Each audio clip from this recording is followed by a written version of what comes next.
Halo, selamat datang kembali. Pernah nggak sih Anda merasa kayak hmm, lagi jalan tapi nggak yakin gitu tujuannya kemana? Mungkin secara objektif hidup Anda baik-baik aja, nggak ada masalah besar yang kelihatan, tapi kok rasanya ada yang kurang pas. Kayak ada energi atau semangat yang hilang entah kemana. Nah, kalau pernah ngerasain itu, Anda nggak sendirian kok. Dan di pembahasan kita kali ini, kita mau fokus nih, kita mau gali lebih dalam bab 33 dari bukunya Dr. Julie Smith, Why Has Nobody Told Me This Before? Judul babnya, Working Out What Matters. Intinya sih yaitu mencari tahu apa sebetulnya yang penting buat kita. Yang menarik dari sumber ini, dia nggak cuma masih teori, tapi juga beberapa latihan praktis. Buat bantu kita biar lebih jernih gitu ngeliat nilai-nilai pribadi kita tuh apa sekarang. Jadi misi kita ya ini, menjelajahi alat bantu ini bareng-bareng sama Anda. Betul sekali. Dan penting ya buat dipahami, ini tuh bukan sekedar latihan mikir di awang-awang gitu aja.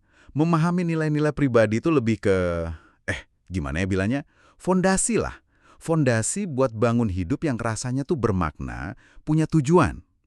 Apalagi kan di tengah kesibukan, tuntutan kerjaan, keluarga, macem-macem, yang sering bikin kita kayak ditarik ke sana kemari. Nah, punya kejelasan nilai ini ibarat kita lagi ngecek kompas internal kita. Udah bener belum sih arah yang lagi kita jalani ini? Sesuai nggak sama utara pribadi kita gitu? Oke, menarik. Mari kita mulai bedah nih. Jadi, kenapa sih sebenarnya punya kejelasan soal nilai-nilai ini jadi penting banget? Di buku ini disorot satu hal yang mungkin sering kita rasain ya. Banyak orang tuh merasa nggak bener atau kehilangan semangat justru karena hidupnya udah nggak sejalan lagi sama nilai-nilai inti mereka. Kayak hidupnya jalan ke satu arah, tapi sebenarnya hati kecil tuh pengennya ke arah lain. Pernah ngerasain nggak? Nah, ini poin krusial banget. Kejelasan nilai itu bisa dibilang kayak mercusuar lah ya di tengah laut yang mungkin lagi nggak pasti. Dia ngasih arah. Jadi saat kita tahu nilai apa yang kita pegang teguh, misalnya keberanian atau kasih sayang atau mungkin pertumbuhan diri, itu tuh bantu banget buat netapin tujuan hidup. Tujuan yang nggak cuma kelihatan keren dari luar, tapi benar-benar bikin kita puas dari dalam. Dan lebih dari itu ya, saat katakanlah ada masalah datang, tantangan hidup, dan itu pasti ada kan. Nah, pegangan pada nilai inilah yang ngasih kita kekuatan buat bertahan, buat resilience. Karena kita tahu, meskipun mungkin jalannya lagi susah nih, kita tuh lagi ada di jalur yang benar. Benar buat kita. Nah, ini nyambung nih ke satu pembedaan penting banget yang ditekankan di buku ini, yaitu bedanya antara nilai atau values dan tujuan, goals. Sering banget kan kita kayaknya nyampur adukin dua hal ini.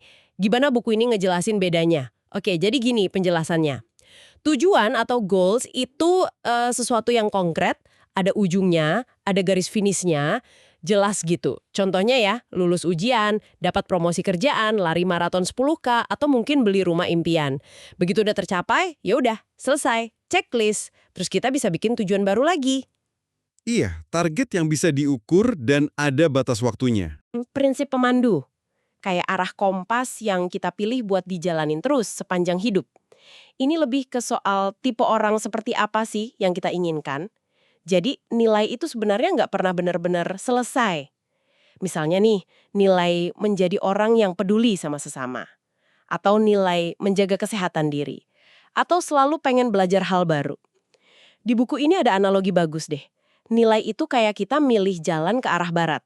Nah, tujuan itu kayak kota-kota atau tempat istirahat yang kita lewatin sepanjang jalan ke barat itu. Dan pembedaan ini, wah penting banget. Kenapa coba? Karena kalau kita terlalu fokus ngejar kota-kotanya aja, tujuan-tujuannya, tanpa sadar kita lagi jalan ke arah mana, nilai apa yang kita bawa, nanti pas udah nyampe di satu kota, bisa jadi kita malah ngerasa, loh kok gini doang ya? Atau terus habis ini ngapain lagi? Jadi hampa gitu rasanya.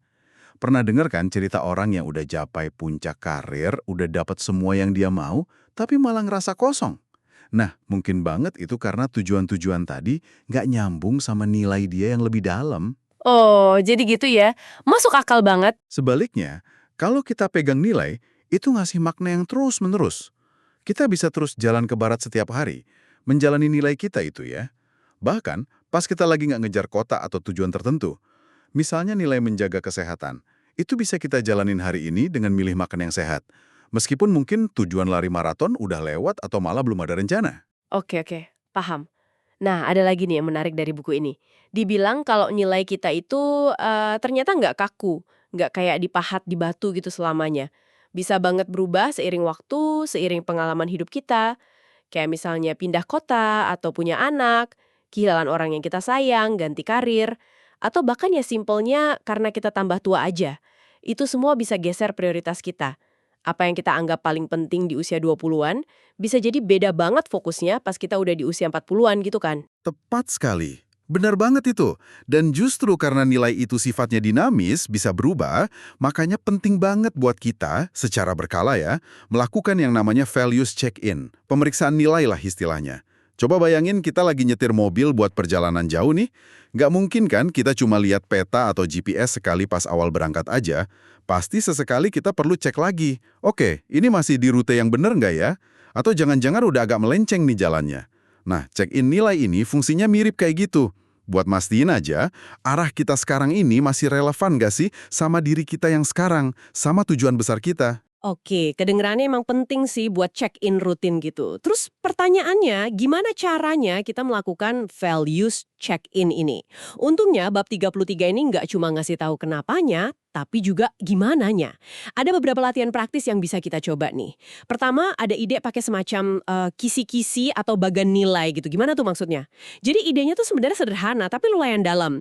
Kita coba petakan dulu area-area penting dalam hidup kita. Apa aja yang penting buat Anda? Misalnya ya, kesehatan, bisa fisik, bisa mental. Terus hubungan, entah sama pasangan, keluarga atau temen, pekerjaan atau karir, pengembangan diri, hobi mungkin, atau kontribusi ke masyarakat, spiritualitas apapun lah yang relevan buat Anda. Nah, udah dipetain areanya, terus buat tiap area itu kita coba jawab beberapa pertanyaan kunci, kayak orang macam apa sih yang saya pengen jadi di area ini? Atau apa sih yang penting buat saya perjuangkan di area ini? Kontribusi unik apa yang pengen saya kasih? Kualitas apa misalnya sabar, berani, kreatif yang pengen saya bawa ke area ini? Jadi lebih konkret ya jadinya. Nggak abstrak lagi nilai itu. Betul.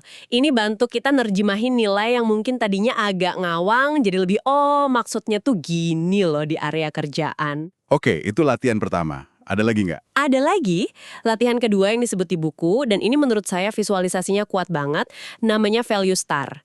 Bintang nilai-nilai. Wah, bintang nilai. Gimana tuh cara kerjanya? Jadi gini, pertama, identifikasi lagi area-area kehidupan yang penting buat Anda.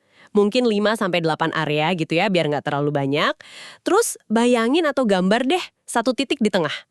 Nah, dari titik pusat itu tarik garis-garis keluar buat setiap area tadi. Kayak jari-jari roda sepeda gitu. Oke, kebayang. Terus? Di setiap garis atau jari-jari itu kita bikin skala. Katakanlah 0 sampai 10. 0-nya di titik pusat tadi, 10-nya di ujung paling luar garisnya. Nah, ini bagian pentingnya. Untuk setiap area kehidupan tadi, kita kasih tanda silang di skala itu. Tandanya nunjukin seberapa selaras rasanya kita hidup sesuai nilai kita di area tersebut saat ini. Dan ini kudu jujur sama diri sendiri. Jadi penilaian subjektif kita ya saat ini ya? Iya, penilaian kita sendiri. Misalnya nih, area karir mungkin kita kasih nilai 8-10 karena lagi semangat banget ngerjain proyek yang sesuai passion. Tapi area kesehatan mungkin cuma 3-10 karena lagi sering begadang, makan gak teratur. Atau hubungan sama temen, mungkin cuma 5-10 karena ngerasa akhir-akhir ini kurang ngeluangin waktu buat mereka. Oke, udah ditandain semua areanya. Terus diapain titik-titik itu? Nah, setelah semua area ditandai di skalanya masing-masing, kita hubungkan titik-titik itu. Dari satu titik ke titik berikutnya muter gitu. Nanti akan terbentuk sebuah bidang. Ya, kayak bintang lah, tapi kemungkinan besar bintangnya nggak simetris, penyok-penyok gitu. Oke. Visual banget ya jadinya. Iya. Nah, disinilah visualisasinya bekerja. Area yang skornya rendah, yang titiknya lebih dekat ke pusat, itu kan berarti ujung bintangnya lebih pendek, lebih pesek gitu. Itu nunjukin area-area yang saat ini mungkin paling jauh dari nilai-nilai yang kita inginkan untuk area tersebut. Jadi area-area inilah yang mungkin butuh perhatian lebih dari kita. Buku ini bahkan nyediain template kosongnya loh di bagian spare tools. Ini menarik banget sih latihannya. Yang bikin bintang nilai ini efektif, menurut saya, bukan cuma soal kita jadi tahu kekurangan kita di mana. Tapi lebih ke gimana dia ngasih gambaran instan, kayak snapshot gitu ya, tentang keseimbangan hidup kita saat ini, tapi dilihatnya dari kacamata nilai kita sendiri. Dan ini penting banget buat dicatat. Latihan ini sama sekali bukan alat buat ngerjas diri sendiri. Bukan buat bikin kita ngerasa bersalah atau gagal. Sama sekali bukan. Anggap aja ini kayak hasil ronsen atau mungkin dashboard mobil kita. Cuma ngasih informasi aja tentang kondisi sekarang ini gimana, tanpa nyalahin siapa-siapa. Dari situ, kita jadi lebih sadar, oh ternyata area ini nih yang mungkin perlu sedikit disetel ulang atau perlu dikasih perhatian lebih. Kesadaran itu kan langkah pertamanya ya kan? Setuju banget, kesadaran itu kunci. Nah, selain yang visual-visual tadi, kayak bagan atau bintang, ada cara lain nggak? Mungkin buat yang lebih suka nulis atau mikir sendiri gitu, ada caranya lewat jurnal atau refleksi diri pakai pertanyaan pemandu. Buku ini juga ngasih beberapa contoh pertanyaan yang menurut saya bagus banget buat direnungkan. Oh iya, kayak gimana tuh contoh pertanyaannya? Misalnya nih, ada pertanyaan gini. Coba bayangkan Anda dari masa depan lagi ngeliat ke belakang ke periode hidup Anda yang sekarang ini.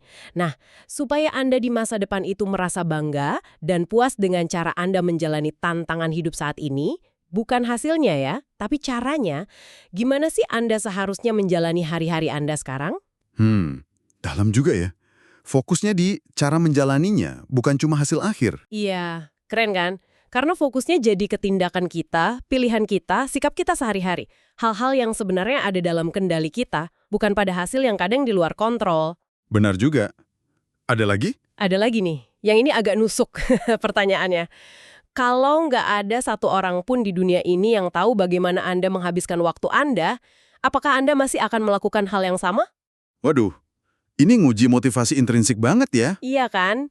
Benar-benar ngetes, kita ngelakuin sesuatu tuh karena emang itu penting buat kita sendiri, atau jangan-jangan karena pengen kelihatan bagus aja di mata orang lain, atau karena ya semua orang juga ngelakuin itu. Kena banget sih pertanyaannya. Terus ada satu lagi yang lebih praktis buat harian. Gini, hari ini atau mungkin minggu ini deh, satu nilai apa yang mau Anda coba bawa secara sadar dalam setiap pilihan dan tindakan Anda? Misalnya, kita tentuin, oke hari ini saya mau bawa nilai keberanian. Saya akan coba bawa itu pas nanti ada meeting penting. Atau, hari ini saya mau bawa nilai rasa ingin tahu pas ngobrol sama anak nanti sore. Atau, saya mau coba bawa kesabaran pas kejebak macet pulang kerja. Terus, setelah nentuin nilainya, coba pikirin satu tindakan kecil aja yang konkret buat mewujudkan nilai itu hari itu. Oke, jadi bagan, bintang, sampai jurnal dan pertanyaan refleksi ini, intinya sebenarnya apa sih? Apa benang merahnya? Gini, inti dari semua latihan ini menurut saya bukanlah buat ngejar perasaan seneng terus-terusan atau sebaliknya, ngindarin rasa sakit. Fokusnya itu udah geser ke makna. Pertanyaannya jadi, gimana caranya kita bisa nemuin atau bahkan nyiptain makna dalam pengalaman hidup kita, baik itu pengalaman yang enak maupun yang sulit. Dan jawabannya, kayaknya terletak pada sejauh mana kita bisa memilih untuk bertindak selaras dengan nilai-nilai kita di momen saat ini. Apapun kondisi luarnya, apapun perasaan yang lagi muncul, makna itu bisa banget ditemuin bahkan di tengah kesulitan. Justru seringkali disitulah nilai kita paling diuji, dan kalau kita berhasil pegang teguh, ya di situ nilai kita paling bersinar. Wah, ini nyambung banget ya jadinya sama pembahasan di bab sebelumnya, bab 32, yang juga disinggung sedikit di bab 33 ini. Soal jebakan kalau kita cuma ngejar kebahagiaan doang. Kita kan sering banget ya dijejelin pesan dari mana-mana kalau hidup itu ya tujuannya harus selalu happy, harus selalu positif.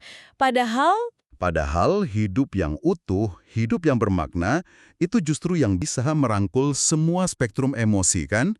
Ya senang, ya sedih, kadang marah, takut, kecewa. Itu semua bagian dari paket kehidupan. Persis. Senyum terus-terusan tiap hari, tapi lebih ke perasaan bahwa hidup kita ini otentik, punya arah yang jelas buat kita. Gitu. Ini lebih dalam dari sekedar happy. Ini tentang kita berusaha jadi tipe orang yang kita kagumi. Tentang kita ngasih kontribusi sekecil apapun itu.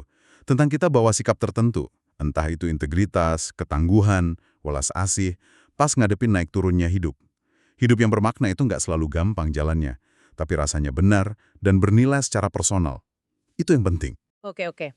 Jadi kalau kita coba rangkum nih ya, saripati dari bab 33 ini, ada beberapa poin penting. Pertama, krusial banget punya kejelasan nilai sebagai kompas internal kita. Kedua, penting banget buat bisa bedain antara nilai yang jadi arah jangka panjang sama tujuan yang kayak tonggak-tonggak pencapaian di jalan itu. Ketiga, kita perlu sadar kalau nilai itu dinamis, bisa berubah. Jadi perlu ada semacam servis rutin lah ya, check-in nilai secara berkala. Dan keempat, kita sekarang punya beberapa alat bantu praktis nih, kayak bagan nilai, bintang nilai tadi, sama pertanyaan-pertanyaan reflektif buat ngelakuin check-in itu. Ada yang mau ditambahin? Mungkin satu pengingat penting lagi ya, semua latihan ini, semua proses ini, tuh bukan lomba buat mencapai kesempurnaan. Bukan soal bikin bintang nilai yang bentuknya simetris sempurna tanpa celah gitu. Ini lebih ke proses seumur hidup. Latihan kesadaran yang terus-menerus buat coba nyelarasin pilihan dan tindakan kita sehari-hari sama apa yang benar-benar penting buat diri kita masing-masing. Setiap langkah kecil aja, sekecil apapun itu, yang ngedeketin kita ke arah yang lebih selaras sama nilai kita, itu udah kemajuan. Udah bagus banget. Sip. Nah, sebelum kita akhiri nih pembahasan kita kali ini, saya mau lempar satu pertanyaan terakhir buat Anda bawa pulang buat direnungkan. Setelah Anda mungkin mulai dapat sedikit gambaran tentang nilai-nilai Anda, entah lewat latihan tadi atau sekedar refleksi singkat, pertanyaannya gini, tindakan super kecil apa yang bisa Anda lakukan hari ini atau mungkin minggu ini untuk mulai sedikit aja menutup celah? Celah antara Anda tahu apa yang penting buat Anda dan Anda benar-benar melakukannya dalam hidup sehari-hari. Langkah pertama itu seringkali yang paling kerasa susah, tapi justru bisa jadi yang paling kuat dampaknya buat memulai perjalanan hidup yang lebih bermakna. Sesuai versi Anda sendiri. Oke, sekian dulu ya penjelajahan mendalam kita di bab 33, mencari tahu apa yang penting. Semoga percakapan kita ini bisa memantik refleksi yang bermanfaat buat Anda. Sampai jumpa di pembahasan berikutnya.